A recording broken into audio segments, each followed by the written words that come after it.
visitors and constituents, but they're not here right now. And around the country, all around the country right now, real pain is being endured by real people because the Democrats have decided to play politics. So Leader Thune and I wanted to come out and do two things today, just give you a brief update on where things stand with this Democrat shutdown, and then to reiterate once more, present the simple facts about what we're facing. This is necessary because the Democrats have a full-out assault to spin the facts and try to pretend as though they are not what they actually are. And some of the mainstream media are participating in this as well. I was giving our leadership press conference yesterday, and in mid-sentence I was cut off by one of the networks, CNN. I hope you'll stay with us for a few more moments, because what I was about to say before they went to try to disclaim my remarks was I was about to point to the very page in Chuck Schumer's counter-proposal continuing resolution that proves the very fact that we've been stating. So let me go through that very quickly so everyone here has no question. And I want Chuck Schumer and Elizabeth Warren and AOC and everybody else who's been trying to spin this truth to watch and try to refute what I'm about to show you. Now here's a visual aid, okay? This is the bill. This is the counter-proposal continuing resolution that Chuck Schumer and the Senate Democrats filed. 2 weeks ago, mid-September, the House passed a clean, simple continuing resolution. It merely continues the Biden-era policies and spending that we're enduring right now for 7 more weeks to allow the appropriations process to continue. That's Republicans and Democrats in both chambers working together to get the government funded. We ran out of time because the end of the fiscal year is September 30th. We needed a few more weeks, so we sent it over. Ours is 24 pages in length. It says let's just keep the status quo so this process, this procedure, this regular order can be done. Chuck Schumer rejected that. Senate Democrats rejected that. Now 3 times they voted against that measure, and this is what they propose in advance, in exchange for that. So instead, the counterproposal, this is page 57. This is on our website. Go to speaker.gov. You can get all these visual aids for yourself, all right? Page 57, section 2141. You see the highlighted language. There's a lot of legalese in this legislation, in these bills, but it says that they want to repeal the health subtitle changes. What does that refer to? You read down here, Public Law 119-21. That's the one big beautiful bill. That's the American Families Tax Cut. What they want to do is repeal the very important and necessary changes that Republicans voted to put into law. President Trump signed that into law on July 4th, triumphantly on Independence Day, and it was a great marquee achievement for lots of reasons. Well, some of the most important provisions in that law was that it eliminated fraud and abuse of our health system. Medicaid has been rife with fraud and abuse, and so we reformed it. Why? To help provide more and better health services for the American people. Because the problem with Medicaid is it's been abused. We had so many people on Medicaid that never were intended to be there. Medicaid was written for the people who need it most, the elderly, the disabled, sometimes young pregnant women who are in difficult situations. But the resources are being drained. You know why? Because there was 2 primary categories of people that should never have been there in the first place. One was able-bodied young men who are riding the wagon who should be working. We got them back to work. And the other thing that we focused on was the illegal aliens. By the CBO's estimate, about 1.4 million illegal aliens were receiving Medicaid benefits that were intended only for U.S. citizens that met the categories I just described. They were gaming the system. They were cheating the system. And what that means is that less resources were available for the people, the Americans who actually needed it most. So we did the common sense thing, the right thing, the just thing, and we put it in the law, and the president signed that, gladly signed it into law. They want to repeal it. They want to give those resources back to illegal aliens. That's exactly what that highlighted language means. On this exhibit number 2 over here, I feel like I'm back in court. Exhibit number 2, okay? This is the specifics of what that would mean.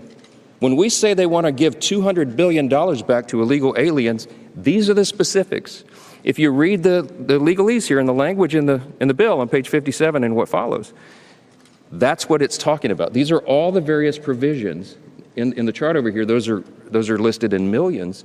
So you see the final total there, $192.8 billion of your hard-earned taxpayer dollars that Chuck Schumer and the Democrats want to give back to illegal aliens. That's a fact, and nobody can refute it. Now look, what we've done is very simple. We sent over a continuing clean resolution. This is standard practice around here. And all the Democrats who are voting against it in the Senate right now, every single one of them have given impassioned speeches about how you must pass continuing resolutions, you must pass CRs, you should never shut down the government because it's dangerous and destructive and selfish and wrong. Well, suddenly they've changed their tune. We're playing, I invite you all after the press conference to go by the Speaker's office in the hallway there, and you can see the highlight reel of all of them saying this passionately, as recently as March of this last year when Chuck Schumer led his caucus to vote for the same CR. They did it 13 times during the Biden administration in the previous 4 years, but suddenly they won't do it. So everybody has to ask themselves why. It has nothing to do with health care. The subsidies that they're saying is the issue is not the issue. That is an issue for the end of the year. December 31 is when that expires. So Congress has 3 months to negotiate that. Certainly we could work on it in the month of October to find some consensus and figure that out, what reforms there may be necessary to make all that happen. Republicans are committed to the health care of Americans. We have already proven that we are making health care more efficient and effective and more available so that we can bring down cost and premiums and improve quality of care. We put the goods on paper. We're doing that. And the CBO analysis that came out August 25th said that these changes that we put in our bill are doing exactly that. The Congressional Budget Office is not a Republican shop, as you all know. They typically go against what I'm doing, okay, but they had to admit that this is going to make 2.3 ineligible recipients no longer on the Medicaid rolls. It's going to save $185 billion for taxpayers. That's exactly what we promised, and that's what's going to be achieved. But we have more reforms coming to try to fix Obamacare, which is not working for the people. But you need common sense, responsible Republicans who are serious about policy to fix that for the people, and that's what we're working to do. The Democrats are stalling that because they need a political talking point. And why? Because Chuck Schumer, who leads the Democrats, is terrified that he's not going to win back his Senate seat. He's afraid that the Marxist far-left corner of his base is going to challenge him in New York. Maybe many of you have noticed New York is probably going to elect a Marxist for mayor. He's terrified by that development. Chuck Schumer is a far-left progressive politician, but he's not far enough left for this base. And so he's got to show a fight against the president. He's got to show that he's fighting Republicans. And because they're playing political games and they're not doing what he himself said passionately as recently as 6 months ago that must be done, that you passed a standard bipartisan CR. Because he needs political cover, he is dragging the American people through this. And who's getting hurt? Women, infants, and children, nutrition programs that are now stalled. Veterans' health services that will not be provided. People who are low-income Medicare recipients who receive telehealth and health treatment at home. Many of those programs are not being funded. We have troops and TSA agents and Border Patrol agents who are working without pay, protecting the country. And you have FEMA services, health insurance policies, for example, that are being stalled in the middle of a hurricane season because the Democrats want to play political games and try to obscure the real facts at issue. We challenge them. We challenge them to tell us why they're not trying to give illegal aliens health care again when they put it in their own bill. This is not Republicans playing games. I could have put Republican conservative priorities on the CR and sent it over there, but I didn't. And so when you all ask me, why aren't you negotiating with them? I don't have anything to negotiate. Leader Thune and I can't take off Republican priorities that we put in the CR and say, hey, is that better? Could you vote for that? Because we didn't put them on there in the first place. Why? Because Republicans are being responsible. We're operating in good faith, and we're trying to get the Democrats to do their job, and they won't. Those are the simple facts, and they cannot be obscured. I'm so grateful for the strong leadership of my colleague and partner over in the Senate, and I'd love Leader Thune to give you a little update here. Well, thank you, Mr. Speaker. The Speaker is right. We have an opportunity to pick up a House-passed bill that, if it passes the Senate, will be sent to the White House, the President will sign it, and the government will reopen. It's that simple and that straightforward, and that's all we're talking about here. All we need is a handful more Democrats. We have a majority of senators, 55 senators, have already voted for this clean, short-term, nonpartisan CR. As the Speaker said, no policy riders, no gimmicks, nothing in here that benefits Republicans. This is a straight-up 7-week funding resolution, and we need it to keep the government open. And if we don't keep the government open, you'll have all the things that the Speaker just alluded to, all the Americans who are adversely impacted by this government shutdown.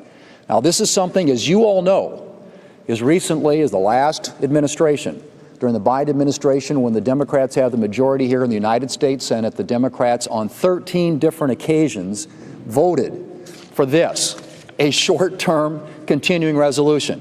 Now, I have to ask, what's changed? What's different about this? What's different is who's in the White House.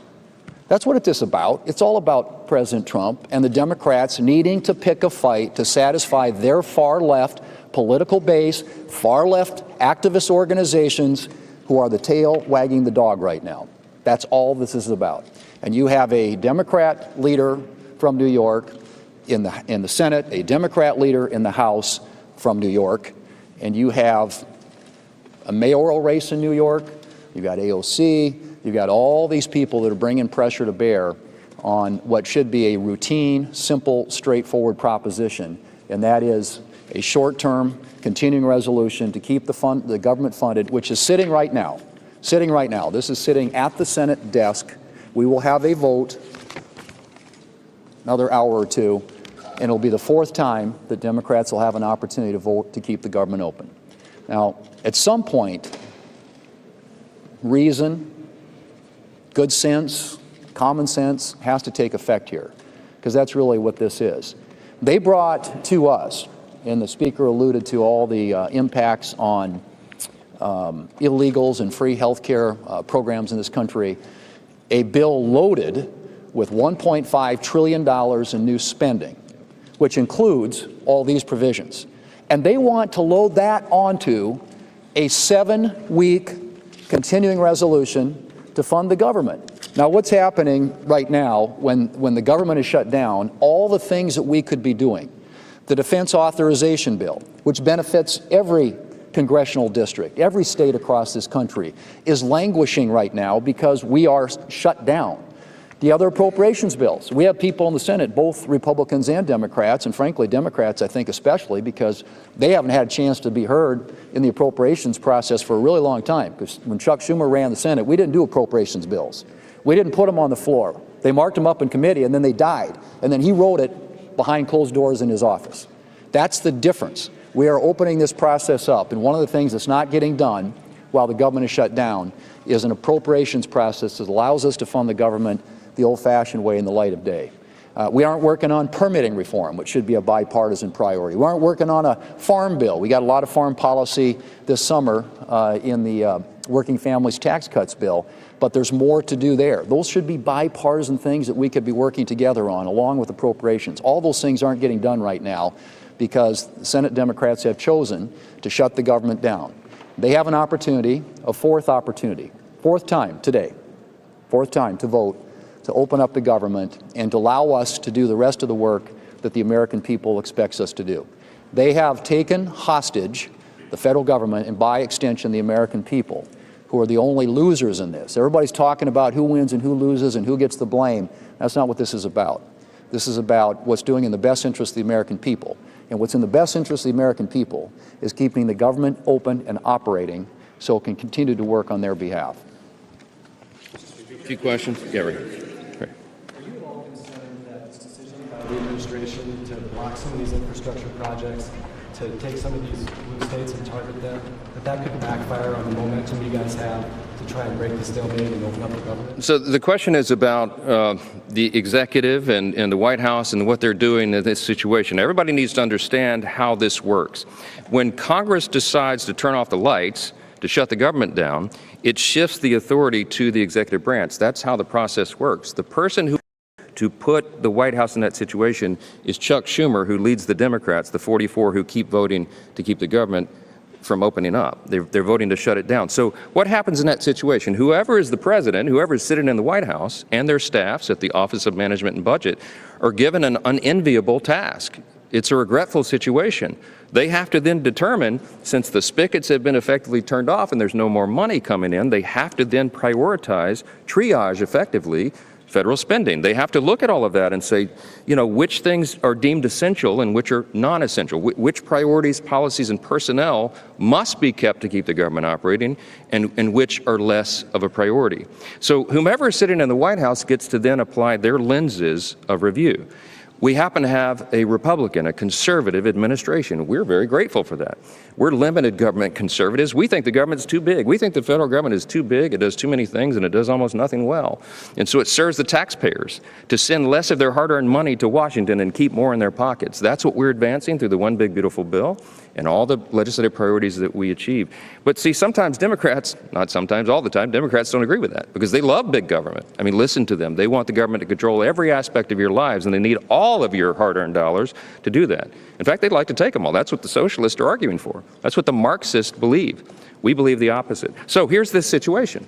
Here's the president, the current occupant of the White House. It's been given this opportunity by Chuck Schumer. And he's a limited government conservative. He's looking at that and saying, gee, you know, this is inefficient, this is ineffective. And we'd never get Democrat votes to limit that because they never vote to limit government, ever. It's against their religion.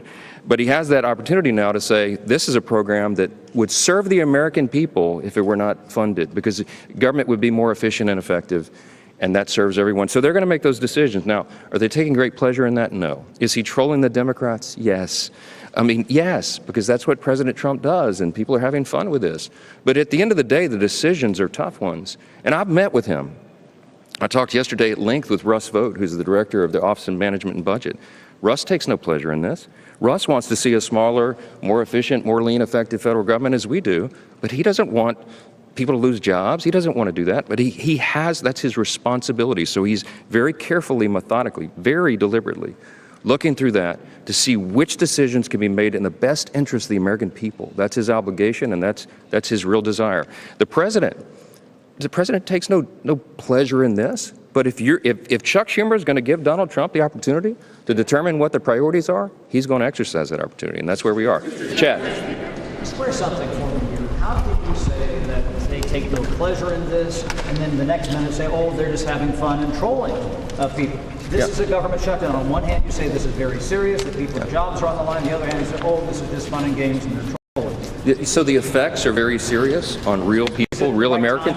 We support federal employees who do a great job in all these different areas, but what they're trying to have fun with, trying to make light of, is to point out the absurdity of the Democrats' position.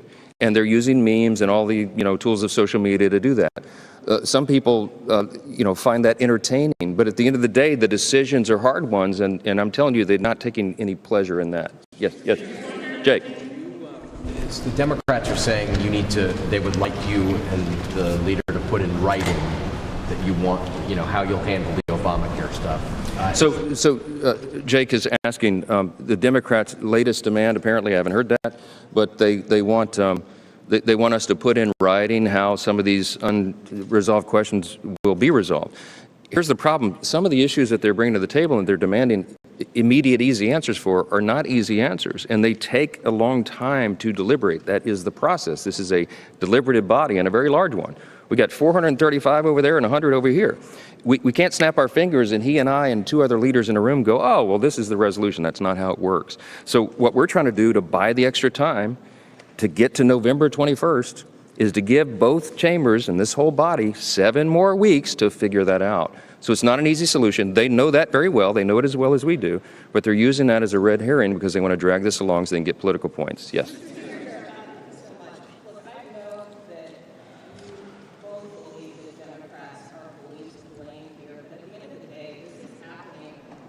Watch. Do you take any responsibility for what's happening, and what is the justification for not holding votes in your chamber this week and potentially yours this weekend when there are some bipartisan conversations happening in the Senate?